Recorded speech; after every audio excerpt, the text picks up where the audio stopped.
busy morning again here. There we go. Here we are. Robert Kraft took questions from the media yesterday at 2 p.m.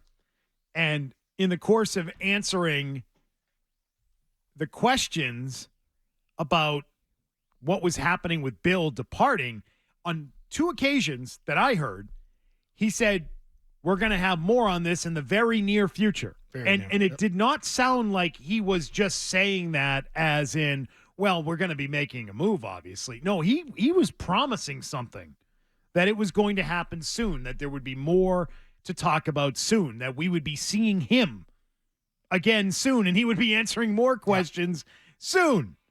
And then it happened today, in that it is now being reported, I really think, first by Chad Graff of The Athletic, but also Adam Schefter now confirming what I think a lot of us thought would happen, and you and I said yesterday was the likely outcome of this. Yeah, that's who I had the money on. No doubt about it. That is who you had the money on, Jerod Mayo. Yes. Jerod Mayo will be named as the next head coach of the Patriots. The team, because they had a succession plan that was contractual and also filed with the league, they're able to bypass any interview process. They don't have to interview anyone. Jerod Mayo can be named head coach and will be named head coach officially in the coming days, and a press conference is expected next week. That's pretty quick, because I never even considered, having a succession plan to where you sort of bypass all that. I thought this was going to take a week or two. We sat here for the last couple of days, kept pointing at my clock like, hey, let's go. Teams are hiring right now. You didn't want to get caught behind the 8 ball. But now comes the question, do you know who the GM, too, is? I think they might. I think they're going to hire Elliot Wolf as the GM. That's just a prediction. I don't know that for fact, but I think they like Elliot. I think he's a good football guy. Obviously coming up or being around his family. And I think he needs to do his own thing. He's interviewed for these spots before. And, working here and being alongside Jerod, I know Bill made final call. But still, you're there every day. I think you know how the defense works, the type of players Jerod is going to want to have.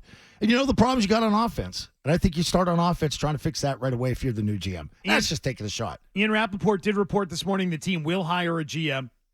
And he tweeted a little while ago that as the Patriots plot out a new direction and set out to hire a GM, a few names to consider with ties to New England. Former Raiders GM Dave Ziegler, former Titans GM John Robinson, Chiefs assistant GM Mike Bergonzi. Yeah, he's a local guy. He's got ties. Italian. Yeah, he's from the area. Bring him back. 49ers assistant GM Adam Peters. He'll be gone first. And Bengals executive Trey Brown. Those are the names that Ian Rappaport has thrown out there. You have said that Elliot Wolf would be a good internal candidate. Mm-hmm. Who else did you mention yesterday? Cam Williams. Cam Williams. Working under him, yeah. Could be someone who factors into the front office. Maybe not as GM, but with an elevated role. Yeah. It's oddly specific that Zoe's thrown out there. Elliot Wolf and Cam Williams. So we will remember that, Zoe. Yeah. Zoe Stradamus. All right, let's get back to the head coaching, though, and that is Jerod Mayo being the head coach. Your thoughts on it? I think he's a good guy, good man. I've known Jerod for a long time. I've talked to multiple people that aren't even players, and I have talked to players that said they will run through a wall for him. Now, is that just a bump because it's something new, or is that going to go on every week? The one thing I do worry about Mayo is in-game management. Okay, you can manage a defense. It's everything else, staring at the clock, staring at the sideline. Look at their substitutions, the stuff Bill does. And you see every head coach, and they get the big Cheesecake Factory menu, and they stare at it. Bill doesn't do that. Jerod doesn't do that either. Sort of his own thinker. But he can control the defense. Can he control a whole team? And can he make the only thing I worry about is the inexperience in-game. That's where Vrabel would have had the advantage over him. I'm not saying they should have got Vrabel. If you love this guy and you're in love with Jerod Mayo and you feel comfortable that he's going to turn this thing around for you, you hire him. And that's what they did. I just wonder, did it enter into their mind, given that this is clearly a sped-up process from what they envisioned when they made the commitment that he was going to be their next head coach, right? I mean, they figured that's next year or the year after. Right. Belichick's got more time left than this. Well, Bill screwed it up. And so was there any hesitation at all in pulling the trigger and going to Mayo right away, especially if you're not even going to, not even doing interviews, not even going outside of the company echo chamber to see what other prospects might be out there, that maybe there would be somebody that you liked as much or better than Mayo who might be a better fit? They probably did their homework. This process probably started, when Kern had a report going back to, October, whatever month we were in Germany. Probably even before that. When you got your ass kicked by the Saints and when you got your ass kicked by the Cowboys, you started looking around thinking, we might not be a good team. Well, we got problems. We might fix things at the end of this year. But that's a good question, Ryan. Like, who else can be out there? What hot offensive coordinator? And a lot of people thought, Jonathan would go towards an analytical guy. He's into the analytics of sports. This is another defensive-minded head coach.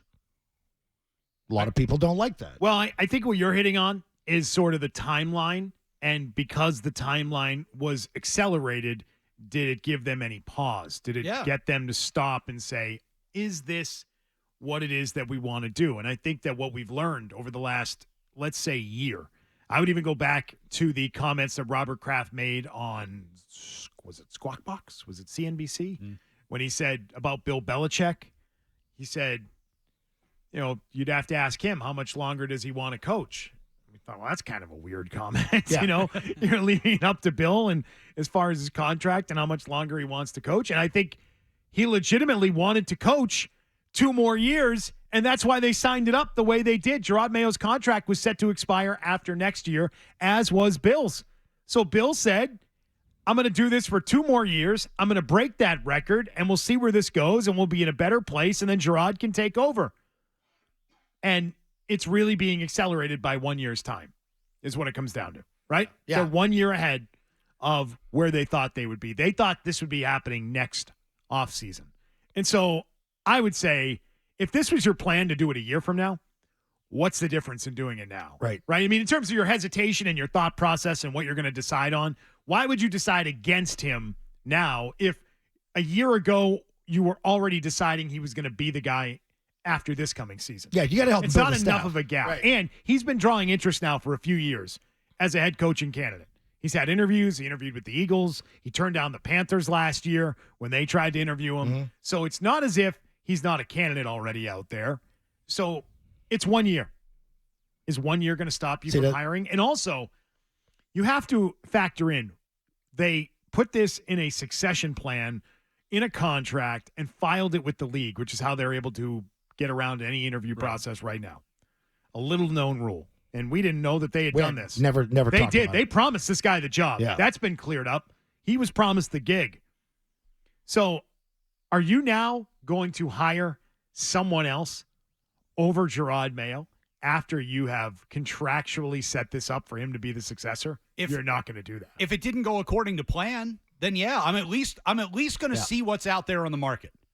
I think I would have taken a couple of weeks and said, you know what? We need to do some interviews. Let's go through the Rooney Rule. Let's bring in some people on the outside. I think it was Bert on the morning show this morning talked about when the Steelers hired Mike Tomlin. They were ready to hire Ken Wisenhunt, and they brought Tomlin in just because. And he was so impressive, they decided to go a different direction. So, Didn't that kind of happen with Flo down in Miami too? Right. Was it Miami? I thought Miami was going to go to a different. right. Yeah. But they didn't promise Right. Ken Wisenhunt the job. It Right. wasn't contractually set up years in advance. You know what? It wasn't what we thought. Also, our team just went 4-13. Okay, here's what I we would might ask. need to do a top to bottom clean out here because things have gotten way worse than we thought they were going to. If you thought a year ago Jerod Mayo was your next head coach, what has Jerod Mayo done that would have changed your mind?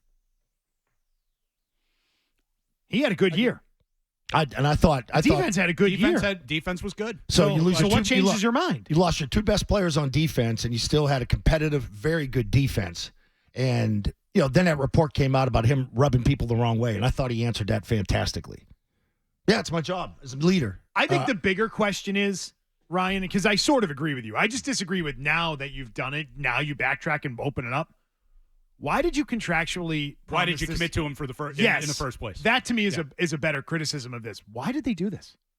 Why did they put themselves in that box? I also have serious problems with having a head coach in place and now you're going to go find a GM. Now, They may have it. Well, see, and there's a problem too. You need to get outside the echo chamber here, right? You got a 4-13 record, and you're basically going to bring back the same crew minus Bill Belichick. Right. Put people in different roles, but it's the same people. Where are the fresh eyes and fresh ideas coming from? Yes. Who's Dr. No in the organization? Since Robert brought that up That's a yesterday. good point. Right? Who's saying to him, maybe it wouldn't hurt to talk to somebody outside the organization right now.